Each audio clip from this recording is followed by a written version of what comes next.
हेमंत जी क्या राजनीति तो सुदेश महतो कर रहे हैं कि एक बार 85 पे साइन कर दे रहे हैं, उसके बाद 32 का मांग कर रहे हैं। 85 पे साइन क्यों किया था उन्होंने? क्यों सत्ता के मंत्री पद बना, इसी लालच में साइन किया था। अब 32 चिल्ला, उनको तो आधार नहीं, उनको तो चुप रहना चाहिए। अगर उनके मानवीय संवेदना तो एकदम चुप रहना चाहिए इस मामले में। अब जो है वो सुदेश महतो को तो कुछ कहने का अधिकार नहीं है। सुदेश महतो दोहरी राजनीति कर रहे हैं। जब से ये ईडी की कार्रवाई शुरू हुई है तब से हेमंत जी हड़बड़ाहट में जितना निर्णय लेते जा रहे हैं, क्योंकि याद होगा आप ही को, हेमंत जी ने कहा था विधानसभा में कि हम 32 नहीं ला सकते हैं, कोर्ट इसको खारिज कर देगा। तो इसका मतलब खाली लोगों को बुर्बक बनाने के लिए फिर 32 लाए, उसके 32 के नाम पे राजनीति करने के लिए 32 लाए। सरना कोर्ट भी खारिज कर दिया। सरना कोर्ट को इन्होंने भेज दिया। क्या हुआ? देखिए, ये एक तो कहावत है भोजपुरी में, हड़बड़िए बियाह कनपटिए सिंदूर।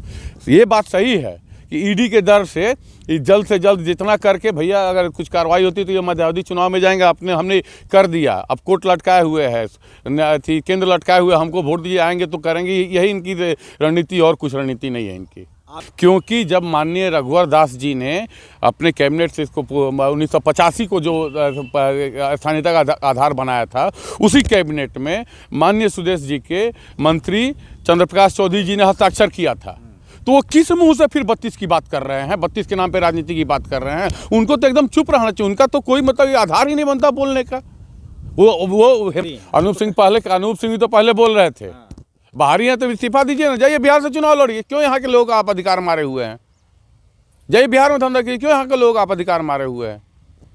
अनूप सिंह जी से मेरा बहुत मित्रवत बड़े भाई के तरफ संबंध है, लेकिन इस मामले में मैं यही बोलूँगा कि अनूप सिंह जी ने भी गलत किया। सत्ता के केवल पार्टी के डर से, सत्ता के लालच में उन्होंने गलत किया। विधानसभा में भी चूंकि इनके पास स्पष्ट बहुमत है, तो विधानसभा में ये अपनी मनमानी करेंगे ही करेंगे।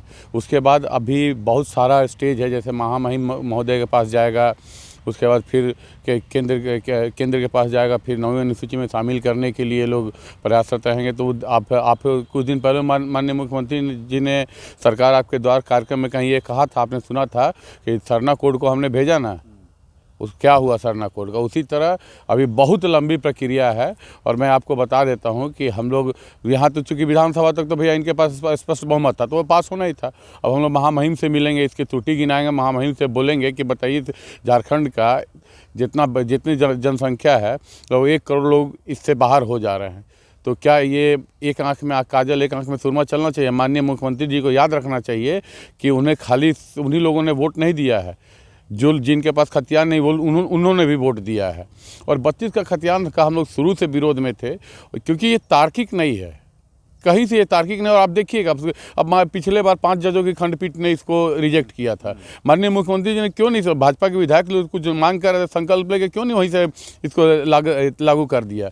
मुख्यमंत्री जी भी शुरू से, अब आदरणीय हम लोग के नेता थी सूर्य सिंह बेसरा जी या भाजपा के सभी नेता बोल रहे हैं कि मुख्यमंत्री केवल इस पर राजनीति कर रहे हैं, क्योंकि जब से ईडी उनके पीछे पड़ा हुआ, तो चाह रहे हैं कि जल्द से जल्द ये करके वो मध्यावधि चुनाव में जाना चाह रहे हैं और इसी के बल पे वो अपना वोट लेके जीतना चाह रहे हैं। लेकिन झारखंड की जनता, झारखंड के हमारे आदिवासी भाई, मूलवासी भाई बेवकूफ़ नहीं हैं, सारी इनकी रणनीति समझ रहे हैं।